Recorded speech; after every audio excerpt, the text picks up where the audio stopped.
హే friends, నమస్తే. Welcome back to my channel. అందరికీ happy Krishnashtami. ఈసారి నేను ఎందుకో కృష్ణుడికి పూజ చేయాలని గట్టిగా ఫిక్స్ అయిపోయాను. సో మార్నింగే లెగిసి ఫ్రెష్ అయిపోయి చక్కగా కృష్ణుడిలా బొట్టు పెట్టేసుకొని రెడీ అయిపోయాను అనమాట. ఇన్స్టాలో ఎక్కడ చూసినా ఇదే చేస్తున్నారు అబ్బా, కృష్ణుడికి ఇష్టమైన వెన్న.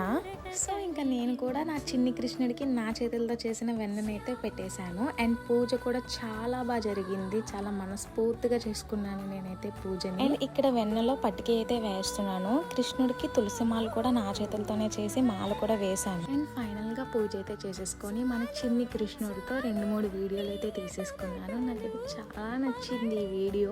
నా వరకు అయితే ఈ వరల్డ్ లోనే బెస్ట్ లవ్ అంటే అది మన రాధాకృష్ణులదే. ఎంత బాగా పూజ చేసుకొని ఇంకా రాధారాణిలా రెడీ అవ్వకపోతే ఏం బాగుంటుంది చెప్పండి. మన కృష్ణుడి చుట్టూ 16,000 మంది గోపికలున్నా మన కృష్ణుడికి మాత్రం రాధంటేనే ఇష్టం. అండ్ ఫైనల్ గా ఈ కృష్ణాష్టమికి నేను రాధారాణిలా రెడీ అయిపోయాను. ఆల్రెడీ షార్ట్ పెట్టేశాను, వెళ్ళి చూసేయండి.